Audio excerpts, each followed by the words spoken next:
Hello and welcome back to our video lecture on Photoshop once again. In this video, we will learn about the layers. Layers are something without which Photoshop, will become Paint. And you will know what I mean if you are a Windows user. Paint has been my childhood friend and I am still loyal to it, but a man got to upgrade to the better luxuries of life. Anyway, layers are very important part of Photoshop, which will be in use always. I mean literally always. These are fundamental basis of a design, and all these layers that we are talking about will be available in Layers panel. In the previous video, we discussed how to customize our workspace, and there we saw Layers panel, which we used in our custom workspace, and that's the exact panel I am talking about, and that's the exact panel we will be referencing in this video. There will be a time when you will be doing some advanced work in Photoshop, and you might be creating hundreds of layers to create a single design. Well, that's how complex a design could get. But that's only for designers. As a customer, you won't even notice how time consuming and hard it was. Getting to the point, if you have watched the previous video, you will know where the layers panel is or was. But by any chance, if you were adventurous enough to close the layers panel and set up your own workspace, or there is no layers panel in your interface right now, go to window menu and then click layers. Or use the shortcut key for layer panel, that's F7. For hands-on experience, I have prepared a PSD, that is Photoshop data file, for you, which can be downloaded from the description below.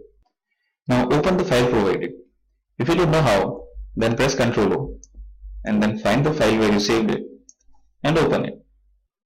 Now with the file open, you can see an image. We'll get back on it a few moments later. First, let's take a look at the right hand side panel of our workspace, and hopefully your layers panel is active and visible now. Looking at the layers panel, you will see multiple rows of layers. Basically, each element used in creating the current image in front of us is a layer. In other words, whatever you create will be created as layers, whether it's a text, shape, another image, or anything. Moving on, we were looking at the layers. Each layer is designated with a name and a thumbnail on its left.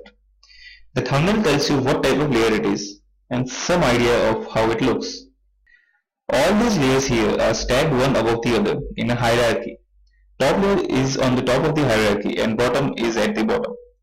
Just like a stack of paper, one above the other, with the top layer with the most visibility and the bottom layer with the least visibility overlapping by any layer above it. As we move forward through the course, we will learn and use various types of layers. We can identify different types of layers by their icons.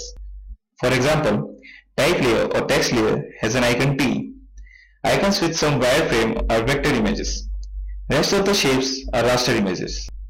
Since I use the words vector and raster images, let me take a few moments to explain these terms. I have another image opened as a tab in my Photoshop to help us understand raster images better. A raster image is basically every image you deal with in your day-to-day life. Unless you specifically searched or created something else, you will get a raster image. Raster image consists of a large number of pixels to create an image.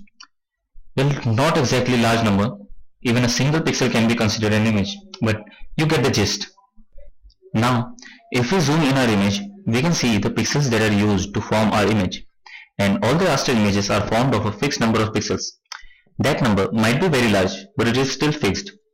I can't emphasize less on fixed because due to this fixed number of pixels, there is a limitation on image scaling. Let's see what happens when you scale this image. When we scale down our image, we will retain our image's clarity, but to a certain degree. In this process, Photoshop has removed some pixels from our image in order to accommodate the entire image into our new dimension. Now, when we scale up, Photoshop will add some extra pixels to it to fill the extra space or screen pixels we are using.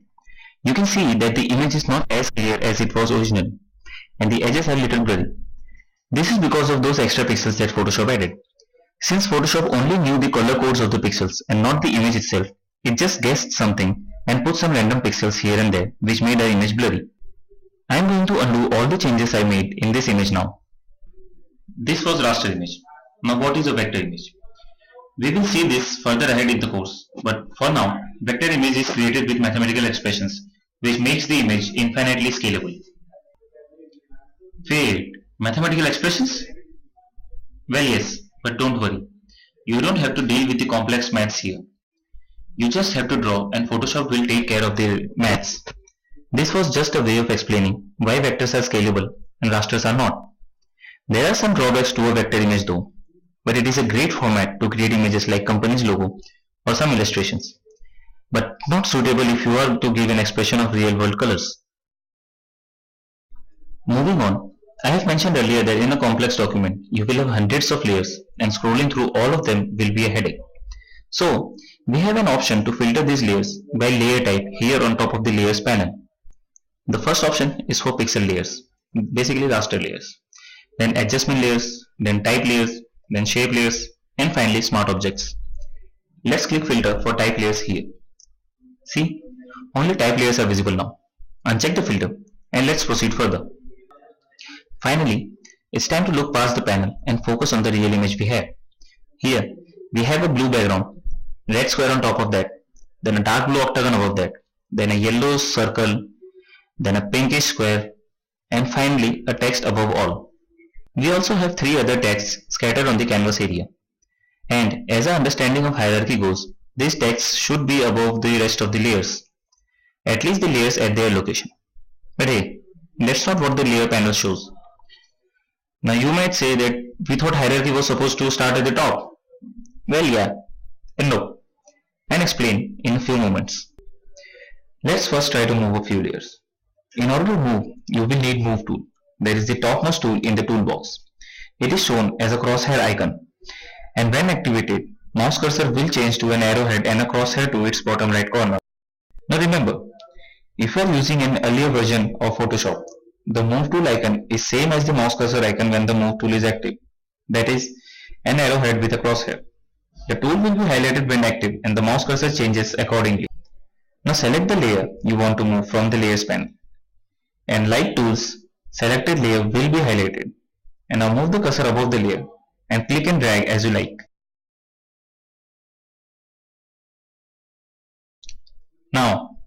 Now a huge difference in Photoshop CC 2017 and the earlier version.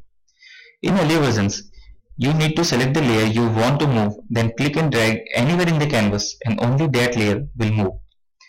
In CC 2017, Adobe has upgraded the Move tool. Now, you don't have to select a layer from the layers panel. You can directly select it from the canvas itself. And because of this direct selection feature, you can no more click and drag the layer from anywhere on the canvas. You have to be specific in clicking exactly on the canvas. Similarly, you can't click and drag a layer which is overlapped by another layer, because clicking will select the top layer and not the one you intend to, which is hidden behind it. Phew! With that out in the open, we can now move the layers freely, and maybe some little bit of care. During our moving sessions, you can see that the red square has a hole in it.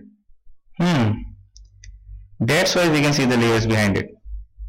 Well, similarly, the yellow circle also has a hole in it. You can see now why the hierarchy in the canvas and in the layers were so conflicting. So, things are not exactly what it seems, and to understand it completely, you have to refer to the layers panel as well. And for the hierarchy term, it actually refers to what you want your observer to see first. And even though the topmost layer in the panel should have the highest hierarchy, we can play around it. To change the hierarchy in a hard-coded way, you can simply click and drag the layer in Layers panel to wherever you want. For example, click and drag the pink square above all. Now, when I move the pink square, you can see that this layer is above all the layers in the canvas. And since this layer didn't have any holes or empty spaces in it, it also covers and hides the middle text layer. Now, move the red square panel to the bottom. You can see that the red square is now actually a bottom layer. No more illusion to confuse us. Moving on, you can see an eye icon on the very left of each layer row in the panel. This icon indicates layer visibility. Click it and you will know. See, you can show or hide a layer by clicking on this eye icon. As the layer gets hidden, the eye icon itself is gone, letting the user know that the layer is no longer visible. This icon can be helpful when moving a lower hierarchy layer which is hidden by its top layer. So hide the top layer and move the hidden layer.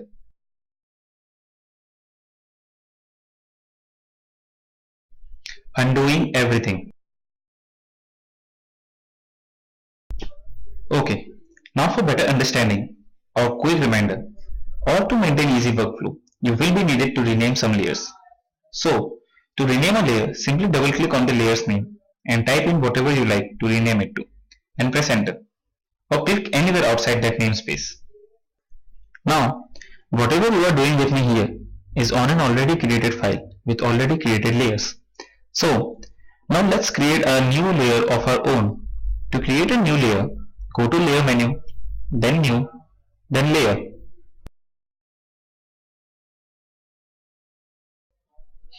Or use the icon at the bottom of the layers panel here. Or use the hotkeys Ctrl, Shift, N. For Mac, use Command instead of Control. Now remember, while creating a new layer, you want to be careful about which layer is already selected, because the new layer will be created exactly above the selected layer. You can definitely move the new layer up and down, but keeping the commercial world and the complexity of a great design, it won't be economical to create a layer first and then drag it to its designated hierarchy. Now, the new layer will always be named as layer 1 and the subsequent layers as layer 2, layer 3 and so on. Now let's rename our new layer as test layer.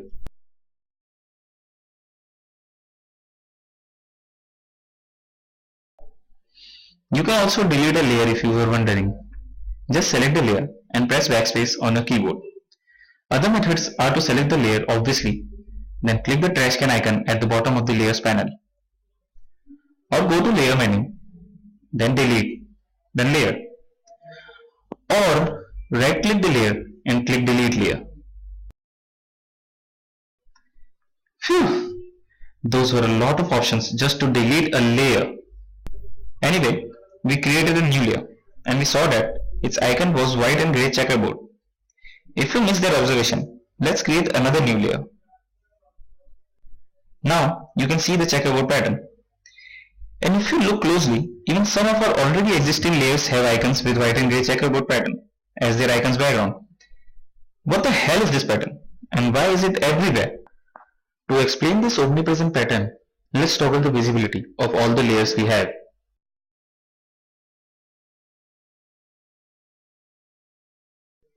Ho ho, checkerboard pattern again. Well, don't worry. This pattern is from the Photoshop itself to represent transparency. Basically nothing. So, if you see this pattern, it means that the area covered by this pattern is invisible. That is, there is nothing there. To understand this concept more clearly, let's toggle the visibility of the red square. See, in this layer, the middle and outer area of the square still has the grid pattern representing the area as transparent. Now observe the thumbnails of few of our layers. You can see that these thumbnails show the shape of the layer with the white and grey grid around it, whereas the background layer thumbnail shows complete blue. This is because the thumbnail is trying to replicate the layer, and since the background is completely filled with the color, the thumbnail shows no grid pattern. Whereas with the squares and circles, the layer has some sort of transparency here and there, hence reflecting on the thumbnail. Similarly, a new layer is created blank, even without a background. Hence the layer and its thumbnail appears white and grey grid. And since we are talking about transparency, let's discuss opacity of the layers. A wise man once said, action speaks louder than words. So let me show you rather than explaining it. Select the red square, then look up a little bit at the layers panel, just below the filter layers bar. On right hand side, you will see a value with 100% called opacity. Got it? Lower the value of opacity. Let's start with 0. See? I mean, you don't see it anymore, right? Because the opacity is 0. In other words, it is completely transparent. Now change it to 50% opacity. Now you see it again. Let me move it a bit to show you that I really mean the word transparent. See? Now because the red square layer is transparent, its red color is blending with the color of the layer behind it, creating this new hue you are looking at. Undoing all these changes now. Now, you see that the red square has a hole in it, where the dark blue octagon fits perfectly. But moving any of these layers is messing up their perfect synchronous. So in order to avoid that in future designs where you have perfectly matched few elements of your design, we can link those layers together. To link layers, we must select all the desired layers. If all the layers are in continuous order, then select one layer at top or bottom of their order and hold shift and click on the layer at the other end of that order. If the layers are not in order, then hold Ctrl and click each individual layer you want to link together. For now, let's select the red square and blue octagon. And to make things interesting, let's select the type layer with text bottom. Once all the desired layers selected, right click on any one of the layer and click link layers. Another way is to go to layer menu, then click link layer.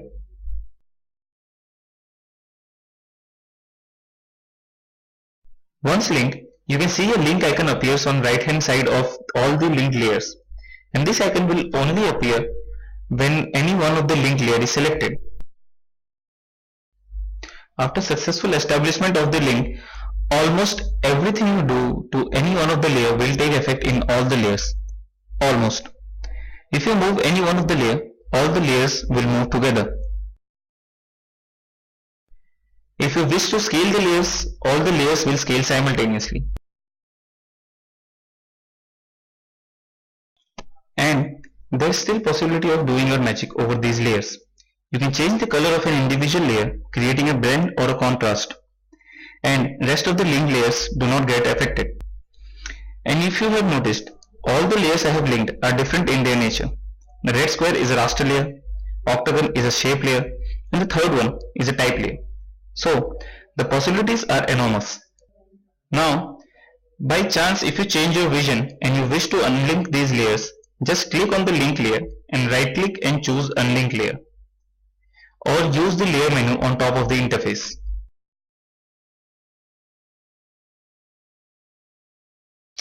A wise man once said, with great design comes great number of layers. And dealing with those layers, like a wise man said, will be mind-dragging. So, Photoshop has given us an option to combine all these layers involved in a single part of a design into a group. Simply, look at the bottom of the layers panel and click on the folder icon, which on mouse over shows create a new group. This will create an empty new group for you, named group 1. And like the new layer, it will be found directly above the layer that was in selection while creating the group. Rename the group, like we did with the new layer, to type group. Now click and drag all the type layers into the type group.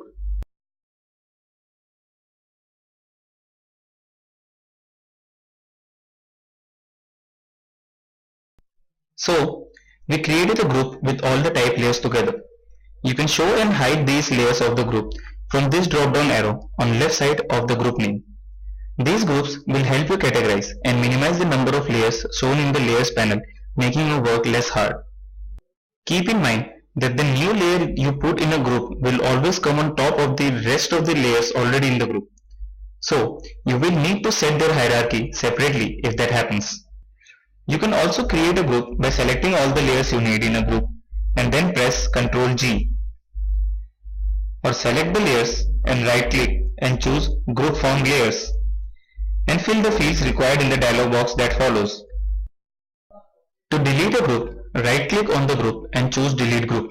A dialog box will appear and you have to be very careful in choosing your options provided. Choose your desired option. Now, there's a change in Photoshop CC 2017 compared to other versions regarding this group. In previous versions, click on the group and you can move all the layers in the group together. But in 2017 version, you cannot do that anymore. You need to select all the layers first before you want to move them together.